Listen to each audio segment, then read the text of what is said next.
Oi gente, como que vocês estão? Eu espero que esse vídeo encontre vocês muito bem. Pra quem não me conhece, meu nome é Renieri e este aqui é um canal onde a gente conversa sobre livros, sobre experiências literárias, e hoje eu tô aqui pra comentar com vocês um pouquinho sobre as minhas leituras de janeiro, os 5 livros que eu li em janeiro. Teve livro muito bom, teve livro também não tão bom assim, a gente vai falar sobre cada um deles aqui neste vídeo. Antes de tudo, eu vou te pedir pra você deixar um curtir nesse vídeo, que isso é muito importante pra divulgação do meu canal, do meu trabalho, pra que ele chegue a mais pessoas, e também te convido a se inscrever aqui no canal, ativar o sininho e ficar por dentro das próximas atualizações. Vou compartilhando aqui com vocês as minhas leituras, né, nos próximos vídeos e também nas minhas outras redes sociais. Os links ficam aqui na descrição. Eu tenho compartilhado frequentemente conteúdo lá no Instagram, no TikTok. Convido você a me seguir por lá também se você utilizar essas plataformas. O link vai ficar aqui na descrição. 2025 por aqui começou com muita leitura. Eu li 5 livros no mês passado. Um deles aqui, ó, que tem quase 800 páginas. Então foi um mês em que eu consegui ler bastante. Eu não viajei, né? Eu fiquei em casa, então eu acabei curtindo a minha casa com os meus livros. Como eu falei com vocês, teve livro bom, teve livro que eu não gostei tanto assim, já teve livro que foi resenhado aqui no canal, então eu vou direcionar vocês pra esses conteúdos sempre que eu mencionar essas histórias. E eu quero começar o vídeo comentando sobre um dos livros que foram destaques pra mim em janeiro. Foi um livro que realmente me pegou muito desprevenida, que eu não tava esperando gostar tanto, que é o Pedra, Papel, Tesoura, da autora Alice Finney. Esse livro aqui saiu pela Dark Side Books, naquele selo Elas, da editora, em que eles estão publicando escritoras, né, livros de suspense escritos por mulheres que se destacaram aí nos últimos tempos, lançamentos que fizeram sucesso lá fora.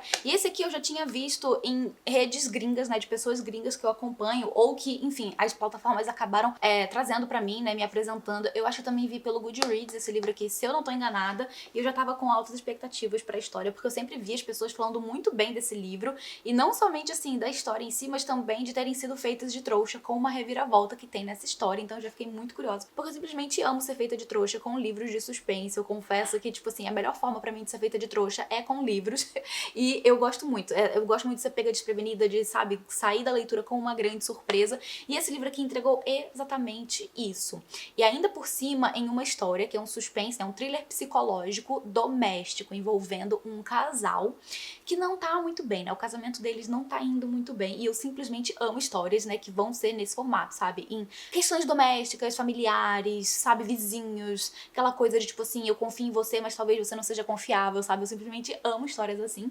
E aqui a gente tem, como eu falei então, né, esse casal, que no começo do livro a gente acompanha eles dentro de um carro viajando. Eles estão indo fazer uma viagem para o interior da Escócia, nas Highlands escocesas, o que eu acho, assim, incrível, seria um meu sonho, simplesmente. E eles estão indo pra lá, né, pra passar um final de semana longe, afastados, para que eles tentem se reconectar, porque, como eu falei, o casamento deles não tá indo muito bem. Eles já estão juntos há 10 anos e vêm enfrentando ali algumas questões que, enfim, né, a gente vai entendendo conforme a história vai se desenvolvendo. O ponto é, esse casal está indo passar, né, esse final de semana nesse local isolado ali da Escócia, muito por incentivo da mulher, porque o cara não tá muito afim, e já no começo a gente vai entendendo ali algumas questões sutis que existem dentro desse casamento, algumas mentiras, algumas manipulações, que a gente vai vendo que isso vem surgindo já de outros carnavais, de outras épocas.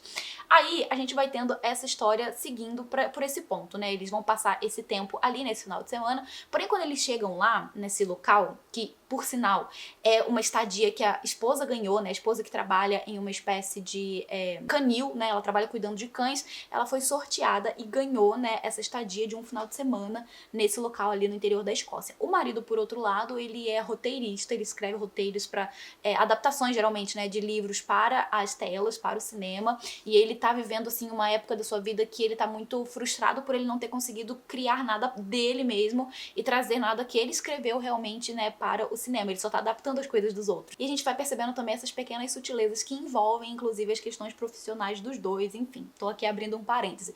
O caso é, gente, tá nevando horrores. Eles estão viajando no meio de uma nevasca pro interior da Escócia, num lugar que não tem ninguém em volta, não tem cidade, não tem nada. É realmente no interior do país ali. Local de fazenda, sabe? Que não tem civilização, não tem muita gente. O que eles vão ver ali é uma cabaninha, que eles vão passar por essa cabana a caminho. E quando eles chegam finalmente no destino, esse destino é uma capela. É uma antiga capela que foi transformada em uma habitação. Então, já no começo você vai sentir essa aura um pouco sombria, um pouco, sabe assim, misteriosa. Porque, gente, é uma capela, sabe? Tem todas as coisas envolvendo locais antigos, sabe? Masmorra, local assim de subterrâneo, local onde eram presas as pessoas, enfim, umas questões assim bem tensas. E já no começo da história, quando eles chegam ali, alguns eventos muito esquisitos vão acontecer, né? Porque eles estão viajando pra lá junto com o cachorro do casal, porém vão acontecendo umas coisas muito estranhas ali que levam a entender, dão a entender de que eles não estariam sozinhos, de que teria uma outra pessoa ali também. E a gente vai ao longo da história tentando desvendar, né, esse mistério, tentando desvendar o que tá acontecendo no presente, ao mesmo tempo que a história volta no passado, e a gente vai acompanhando de ano em ano acontecimentos-chave que, né, foram acontecendo ali na vida desse casal, né, no casamento deles, que foi fazendo com que as coisas chegassem no ponto em que a gente tá ali no momento presente. Então, aquele tipo de livro que tem mais de um tempo narrativo e também tem mais de uma perspectiva narrativa. Então você vai ter aqui a perspectiva também de mais de uma pessoa que vão aos poucos aí, né, costurando, ajudando você a entender o fio dessa história e entender o que tá acontecendo, criar suas teorias, enfim, ver aí, né, o que você entende dessa história. E aí pro final do livro realmente tem aquela reviravolta que eu falei com vocês, que eu tinha ouvido falar. Eu fui ao longo da leitura, como sempre, né, assim, principalmente em livros de thriller e tal, eu vou criando as minhas próprias teorias. Eu acho que é uma coisa que todo mundo acaba fazendo, né, inevitavelmente. Eu fui criando as minhas teorias e assim, conforme eu fui criando a minha teoria, eu fui pensando que era uma coisa simples. Eu falei, se for isso aí mesmo, vai ser bem simples, né? Então, não tô com altas expectativas, assim, pro que vai acontecer lá pro final. E ainda bem que as minhas expectativas não foram tão altas, porque realmente, assim, o que eu tava imaginando, concretizou. Mas a autora traz muito mais coisa. Ela desenvolve muito mais elementos, situações e traz outras reviravoltas ainda mais interessantes que eu não estava esperando e foi realmente o que me pegou de surpresa e que foi realmente o que me fez de trouxa. Eu precisei até reler. Sabe, assim, quando eu cheguei naquela parte que eu pensei, é isso mesmo que eu tô entendendo? Aí eu voltei pra ver se era realmente isso que eu tava entendendo, realmente era. Então, é um final que eu acho que ele é bem criativo, e eu acho que a autora foi bem sucedida em trazer o elemento da surpresa, pelo menos pra mim, assim, foi total pego de surpresa. E olha que eu tenho uma certa experiência lendo livro de suspense, eu já li vários ao longo aí da minha vida de leitora, então algumas coisas acho que já dá pra esperar, mas outras os autores acabam fazendo a gente, né, de trouxa realmente, surpreendendo a gente. Eu amei isso aqui, amei, gostei muito da construção da história, gostei muito que você tem aqui personagens que não são nada confiáveis e que no fim das contas você acaba tendo outra visão de todos eles. Gostei muito da ambientação, né, que é ali naquele local ermo, super afastado, aquele tipo de suspense em que você as pessoas estão isoladas, sabe? Eu gosto muito. E gostei muito que foi na Escócia, né, e que, enfim, ela criou todo esse cenário de muita neve, muito frio, enfim, achei incrível, super condizente, assim, com o climinha da história. E é até interessante a gente ir lendo e tentando imaginar, assim, todo esse frio que esse pessoal sente, toda essa neve que essa galera vê, porque aqui não neva, né, aqui no Brasil a gente não vê, assim, raros são os lugares em que tem uma geada, tem um pouquinho de neve aqui e ali, também em anos específicos, em momentos específicos do ano, não é uma coisa comum pra nós, então a gente vai ali meio que criando, né, tentando imaginar como que é essa situação, sem nunca de fato saber realmente o que é aquilo, a menos que você já tenha ido aí, né, pra um local com muita neve, passado bastante frio. E já que eu tô falando aqui de neve, de frio, de calor, aqui no Brasil a gente tá, né, nesse período de calor, porém, para algumas regiões do nosso país, aí o frio se aproxima já já. O outono entra, já já o inverno chega. Confesso que são as minhas épocas favoritas do ano, que a gente fica aconchegado ali, todo quentinho, todo, sabe assim, no clima. E você que tá aí, o quê? Já pode começar a se preparar pra passar esse período, né, aconchegada, quentinha, estilosa e tecnológica com as roupas da Insider. Eu tô usando aqui a minha wingsuit, perfeita, maravilhosa, nesse tom que eu acho lindo, terroso, assim, super aconchegante. Ai, maravilhoso. Essa wingsuit é daquelas que tem uma tecnologia que ajuda a controlar a temperatura, ajuda você a se manter quentinha ou a se refrescar um pouco melhor quando não tiver tão frio assim. Além, é claro, de ela ser super elegante, super estilosa. Tem, como eu falei, essa cor maravilhosa que não desbota, porque temos também aqui uma tecnologia que permite que a cor fique do mesmo jeito, indefinidamente. E tem mais, tá? Esse modelo aqui tem várias outras cores. Eu tenho uma outra aqui em casa, na cor off-white, que também combina com tudo, maravilhosa. E tem outras cores lá no site da Insider também, vou deixar o link aqui na descrição. Mas calma, que se você não mora em um lugar que faz frio, você não vai viajar pra um lugar que faz frio, também tem um monte de opção de roupas lindas, mais fresquinhas pra você aproveitar no site da Insider, inclusive com tecnologia anti-odor, tecnologia de um tecido que desamassa no corpo. Você não precisa ficar se preocupando, ficar passando roupa, em ficar, sabe, ali, esticando a roupa antes de sair. Você pode só enfiar ela no seu corpo e sair andando. E ainda tem peças lá no site da Insider, como o short que eu tô usando agora, que é o Kyoto, que tem esse modelo todo meio alfaiatado, super lindinho, que te permite montar diferentes looks, que além de fazer o suor absorver super rápido nos dias mais quentes, também tem uma tecnologia incrível à prova d'água. Eu já fiz o teste várias vezes aqui, eu sempre fico chocada, porque você pode jogar água em cima do seu short que ele não vai absorver, a água não vai entrar e é maravilhoso. Além, é claro, de vários outros modelos de roupas ali, inclusive esportivas, né, pra você fazer os seus treinos, e também com a tecnologia aí anti-odor, com rápida absorção do suor, pra que você, né, fique mais confortável fazendo seus treinos. Ou seja, gente, tem muitas opções incríveis pra você vasculhar lá no site da Insider e ficar bem vestida, estilosa, ao mesmo tempo que super fresquinha e tecnológica também. Tem roupas pra vários estilos e também pra várias ocasiões. O link vai ficar aqui na descrição, junto também com o meu cupom que vai estar aqui na tela. Com esse cupom você garante desconto nas suas compras no site, mas se você quiser ir direto pelo link que eu vou deixar aqui na descrição, o cupom já vai estar aplicado. Você pode ir direto por lá e fazer sua compra, que no final de tudo vai aparecer lá o desconto pra você. Então aproveita pra garantir as suas compras de começo de ano, pra poder se preparar pro inverno ou pra poder usar agora também nos períodos mais quentes. Fica aí a seu critério, mas não deixe de aproveitar as promoções e aproveitar o desconto. O link vai estar aqui na descrição. Bom, eu comecei o vídeo falando sobre um livro que se passa ali num local mais frio, mais ermo, e agora a gente vai mudar pra um local de praia, super turístico e badalado, que é quê? Ibiza. E eu estou falando do livro A Vida Impossível, do Matt Haig, que é o mesmo autor de A Biblioteca da Meia-Noite, aquele livro, né, que conquistou milhares de pessoas, tem fãs, tem haters, tem quem ama, tem quem odeia. E esse aqui é o lançamento mais recente do autor, que saiu primeiro pela Tag, mas ele já está disponível, se eu não me engano, pela editora Bertrand Brasil. E esse aqui também foi o primeiro livro que eu resenhei esse ano. Eu vou deixar o link aqui no card pra você assistir, caso ainda não tenha, né, assistido, pra saber melhor as minhas impressões, sem spoiler, porém com mais detalhes, do porquê que esse livro não me agradou. Eu comecei... esse aqui foi meu primeiro livro de todos, de 2025, e já foi assim, não foi uma grande surpresa, foi uma certa decepção que eu tive, porque é um livro que, assim, como eu expliquei lá no vídeo, né, em que eu gravei sobre a leitura, ele vai trazer temas muito interessantes, alguns temas até bem pertinentes, como, por exemplo, a questão da manutenção do meio ambiente, né, a conservação do meio ambiente, sobre como é muito importante que a gente faça isso, é um assunto que tá frequentemente e que precisa ser cada vez mais, né, trazido à tona, a gente precisa bater na tecla, porque a gente chegou num ponto, né, em que o clima tá do jeito que tá e ele é irreversível, né, a gente não consegue mais voltar atrás, a gente só consegue agora tentar manter o pouco que a gente ainda tem, sabe, assim, de clima, porque as mudanças climáticas estão vindo com tudo e a gente, assim, não tem muito otimismo, né, pro que vai acontecer no futuro. Esse é um dos temas que o autor vai desenvolver aqui de uma forma bem interessante, mas, enfim, todo o restante, pra mim, foi bem morno, bem chato, bem monótono, bem, assim, enfadonho, e não consegui, sabe, não consegui gostar desse livro. Aqui você vai conhecer uma mulher de 72 anos, que é a Grace. Ela é uma professora de matemática que vai começar a contar uma história, e essa história ela vai contar para um aluno que entrou em contato, né, um aluno de anos atrás que foi aluno dela e tal, que tá entrando em contato com ela, porque ele tem lembrança de que ela foi uma professora que mudou muito a vida dele, ele, enfim, tá passando por umas situações ali de vida e ele decide escrever pra ela pra poder, enfim, né, ter, assim, uma opinião de uma pessoa mais velha, talvez.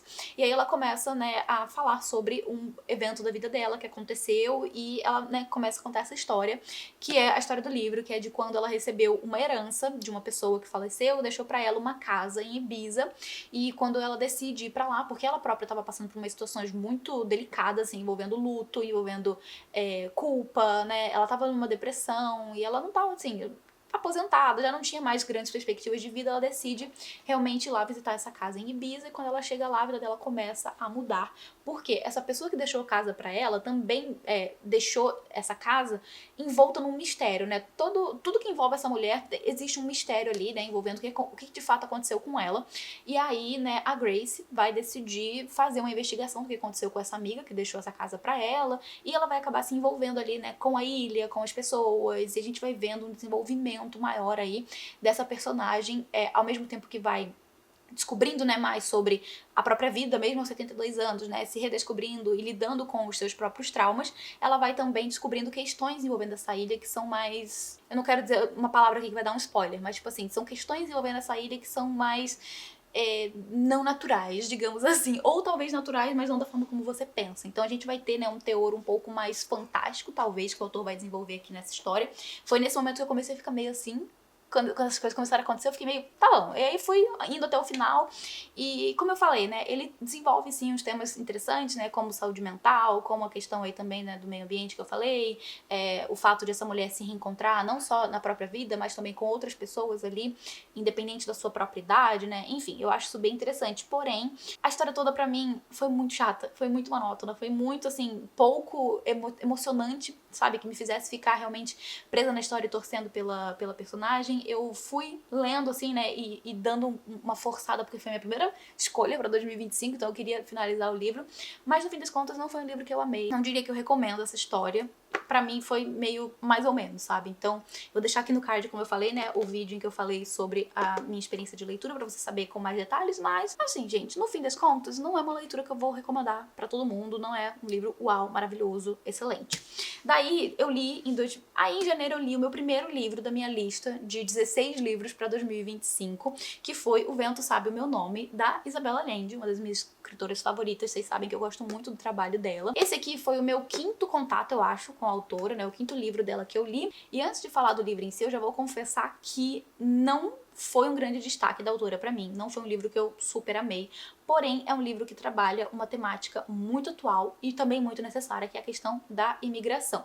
Esse livro, ele foi escrito, eu acho que lá por volta de 2020, 2019, mais ou menos. Deixa eu até olhar aqui. Ó, tá dizendo aqui 2023, mas o livro ele vai se intercalar entre 1938 e 2019. Em 1938, a gente acompanha um menino em Viena, né, uma criança, que por conta da Segunda Guerra, né, por conta da perseguição à sua família judia, né, aos vários judeus, inclusive a família dele, enfim, ele vai acabar sendo enviado para uma casa de abrigos, né, que estavam abrigando crianças lá na Inglaterra. Então a família dele acaba emigrando ele, põe ele num trem e leva ele para Inglaterra para que ele não seja, né, não sofra as consequências da perseguição aos judeus ali em Viena.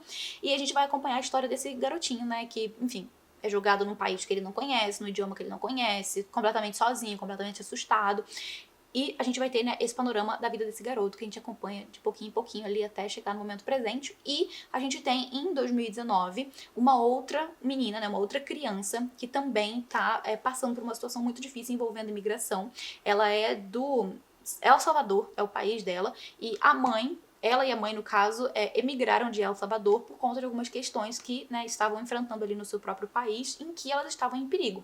E, assim, é complicado, né? Porque elas já vão sabendo, né? A mãe já toma essa decisão sabendo que existe um certo perigo, né? Em fazer essa travessia para os Estados Unidos, em tentar entrar lá ilegalmente, porque realmente é perigoso, principalmente pra, né, uma mulher viajando sozinha, com uma criança, etc. Porém, a gente vai entendendo aqui que elas vivem numa situação tão de, sabe assim, encurraladas, porque ou elas ficam e passam perigo, ou elas arriscam e vão para os Estados Unidos mesmo ilegalmente e, assim, talvez tenham uma chance de viver um pouco melhor, né, de ter uma condições de vida um pouco melhor, de sair daquilo que elas estavam ali enfrentando no país delas. Então essa é a decisão que a mãe toma e vai com a filha para os Estados Unidos ilegalmente. Elas conseguem, né, atravessar a fronteira. Porém, a gente tá falando aqui de 2019, um período em que o antigo governo Trump, né, estava ali também assumindo o governo dos Estados Unidos e estava tendo toda aquela questão envolvendo a, né, deportação ou até mesmo a prisão de imigrantes ilegais que estavam entrando no país. E vocês devem se lembrar também de uma notícia que saiu, né, nessa época, em que as famílias estavam sendo separadas, né, as crianças estavam sendo separadas dos pais. Então tava acontecendo uma coisa assim muito ruim ali, né, muito triste, e é o que a gente vai acompanhar acontecendo com essa menina, que é a Anitta. A Anitta tem só 8 anos, ela é deficiente visual e ela tá completamente sozinha, separaram ela da mãe dela, e a gente vai acompanhar uma outra personagem que ela é uma espécie de, não é bem advogada, mas ela trabalha com casos de pessoas imigrantes, principalmente crianças, né, ela se foca bastante em crianças, em tentar reencontrar os pais dessas crianças, reunir essas famílias, porque realmente eles foram, assim, separados e ninguém tem notícia, sabe? Então essas crianças precisam de ajuda para reencontrar os seus pais, seja para ficar nos Estados Unidos, seja para ir embora, né, voltar para seus países ou ir para outro lugar. Então a gente vai acompanhando, né, as histórias, né, tanto desse garotinho lá no passado quanto da Anitta ali no presente, e com o passar da leitura a gente vai vendo que o tempo, né, a progressão do tempo vai fazer com que essas essas histórias se conectem de alguma forma. Então aqui a gente vai ter esse tema, né, da imigração muito complexo, mas a autora vai desenvolver aqui de uma forma muito sutil e até mesmo pouco aprofundada. E é uma questão que eu acho que me fez não amar tanto esse livro, porque eu conheço os outros livros da Isabel Allende, eu sei como ela é capaz, né, eu já vi em várias outras ocasiões, a forma como ela imprime muita complexidade, muita profundidade nas suas personagens. Porém, como aqui a gente tá falando de diferentes linhas do tempo, diferentes personagens, ela não teve, assim, eu acho que o tempo suficiente pra se aprofundar em questões de cada uma dessas personagens. Então ela vai pincelando, né, os elementos necessários para que a gente entenda essa história, construa, né, toda essa história na cabeça e tenha um desfecho no final. Então, por isso, eu diria que dos dela, esse aqui foi o livro que eu menos gostei, assim, por conta dessas questões, mas ainda assim é um livro que eu recomendo bastante pra você, caso ainda não tenha lido. Como eu falei, né, ela desenvolve um tema muito necessário, extremamente atual também, e que traz algumas reflexões aí pra nós ao longo da leitura, então recomendo pra você. Em janeiro também foi mês de ler romance de uma autora que eu conheci no ano passado, foi meu primeiro contato com ela com outro livro e eu amei o livro, recomendei aqui, falei super dele, gostei muito da história, então fui com altas expectativas pro outro livro dela que saiu também agora há pouco tempo pela editora, mas confesso que, gente, não foi dessa vez. Que foi Os Sinais do Amor, da Hannah Bonham Young. Ela é a mesma autora de Minha Melhor Parte, que é o livro que eu li, eu gostei muito, recomendei aqui pra vocês e tal. E esse livro aqui eu fui com expectativas de gostar bastante também, mas assim, não deu muito certo comigo. De novo, né, temos aqui um romance que vai desenvolver algumas temáticas bastante interessantes e, enfim, até mesmo emotivas, assim, né, como a questão do abandono, a questão da adoção e alguns temas, assim, bem sensíveis, porém a construção da história eu achei que foi bem fraquinha. O romance em si também não me conquistou. Agora, falando um pouco da sinopse, aqui você vai conhecer uma protagonista que acabou de descobrir, acho que ela tem uns 24 anos, 20 e poucos anos. Ela mora sozinha, né, tá se virando na vida, né, sozinha. E ela acabou de descobrir que a mãe biológica dela deu à luz a uma outra criança que ela nem sabia que estava grávida. E a mãe biológica dela tem problemas de vício, né? Ela é dependente química, já passou por poucas e boas, assim, né, ao longo da vida, e a própria Chloe, né, que é a protagonista, ela foi colocada para adoção justamente por conta, né, desse ambiente onde ela cresceu, e ela viveu, né, toda a sua vida ali junto com pais adotivos. E aí ela vai receber essa notícia de que a mãe biológica dela deu à luz a uma criança, né, um bebê que não vai poder ficar com ela, que ou vai para adoção, né, tipo, pra adoção geral, mas como ela tem uma parente, né, como a bebê tem uma parente, que é essa irmã, né, no caso a Chloe, é oferecido para ela, né, para que ela cuide da menina e tal, temporariamente, e depois pode também aplicar para ser a guardiã integral da criança.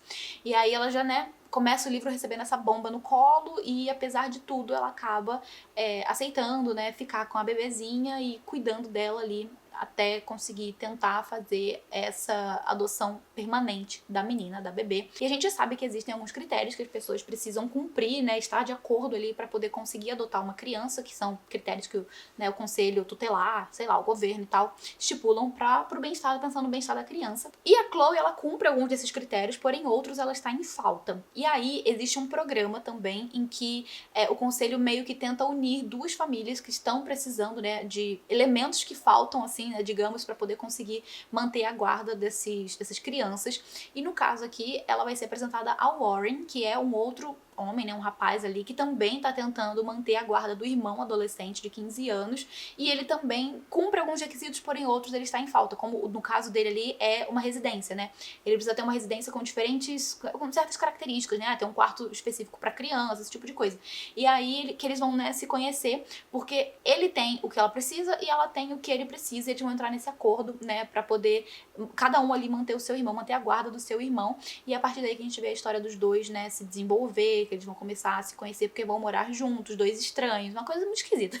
Os dois estranhos vão começar a viver juntos e vão ter que conviver um com o outro, e a princípio ali, né, eles tentam manter a distância, principalmente ele, né, porque é uma questão muito, assim, na cabeça dele de, é um acordo, você fica no seu, eu fico no meu, a minha comida vai estar aqui escrita, a gente não quer te incomodar, nem incomodar a sua irmã recém-nascida, a minha comida vai estar aqui escrito, meu nome é esse, sabe, a minha comida é essa. Ele é aquela pessoa meio metódica, e até mesmo ranzinza, que tenta deixar tudo, sabe, organizadinho, assim. Ela, por outro lado, vai tentar criar uns vínculos com eles, né, principalmente com o irmão mais novo dele, que é deficiente auditivo, e o pai adotivo da Chloe também então ela consegue se comunicar com ele, existe ali, né, uma troca que vai, um laço que vai se formando entre eles e tal, e a partir daí a gente vê, né, a história do romance em si surgindo. Então Então, como eu falei, nós temos aqui, né, uma história que ela já começa com esse teor mais emotivo, né, mais emocionante, desses dois jovens que estão tentando manter a guarda dos irmãos, as dificuldades que eles enfrentam, os traumas que eles enfrentaram ao longo da vida, né, por, enfim, diferentes questões. Só que ao mesmo tempo que a autora traz, né, esses temas, eu acho que eles estão presentes na história de uma forma que não é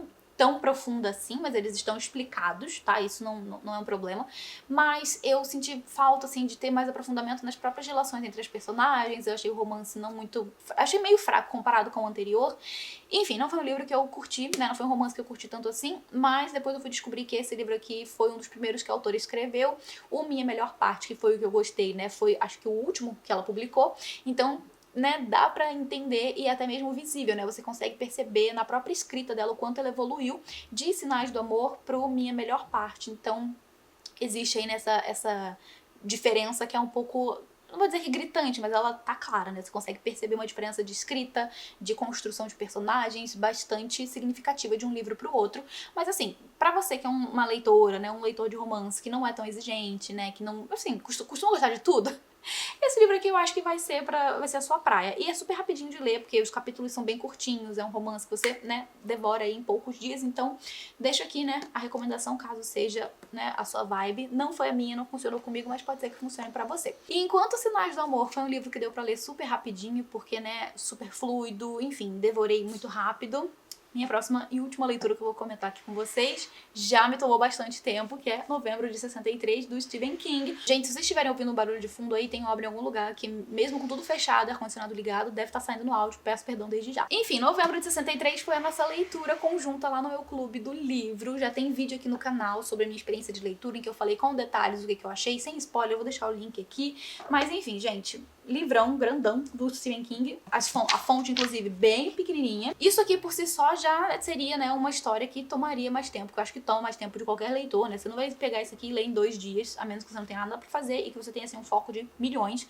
Mas a gente levou o mês inteiro de janeiro pra ler isso daqui. Teve gente que leu um pouco antes, né, terminou um pouco antes, leu em umas 2, 3 semanas mais ou menos. Porém, não foi nem de perto que aconteceu comigo, eu precisei me esforçar um pouco mais realmente por esse livro, né, pra poder concluir essa leitura. E eu explico melhor no vídeo que eu vou deixar aqui pra você ir lá assistir. Só vou falar um pouco aqui da sinopse, de modo geral, pra você que ainda não conhece. Esse livro é uma história de viagem no tempo, em que o personagem vai voltar no passado pra poder tentar impedir a morte do presidente JFK, que foi assassinado a tiros lá em novembro de 63, por isso o título. E aí você vai acompanhar toda a trajetória desse personagem e outras questões também que Stephen King vai desenvolvendo ao longo da trama. Como eu falei, não foi pra mim uma leitura fluida, não foi uma leitura daquelas que, né, eu me envolvo e vou até o final. Porém, é um livro que vai ter várias questões que o autor desenvolve, principalmente envolvendo as questões humanas do personagem, que eu achei bem interessante. E se você tiver mais interesse em saber melhor o que foi que eu achei, vai pro vídeo que eu vou deixar aqui no card. Mas eu dei 4 estrelas pro livro. Não foi, assim, tão maravilhoso quanto eu imaginei que fosse pelos comentários das pessoas, mas foi sim uma boa leitura. Só tiveram algumas questões que pra mim não foram tão acertadas assim, e eu comento melhor nesse vídeo que eu vou deixar aqui pra vocês. E essas foram as minhas leituras de janeiro. Eu espero que vocês tenham curtido acompanhar aqui comigo as minhas primeiras leituras desse ano. Se você quiser saber quais foram os primeiros livros a entrarem pra minha estante esse ano, eu recomendo que você assista esse vídeo aqui. Tem mais de 20 livros pra você ficar por dentro das novidades literárias, então clica aqui e vai lá assistir. Eu vou ficando por aqui, não sem antes agradecer aos apoiadores do Catarse. Muito obrigada por tudo, galera. A gente se vê no próximo vídeo. Um beijo grande e até mais. Tchau, tchau.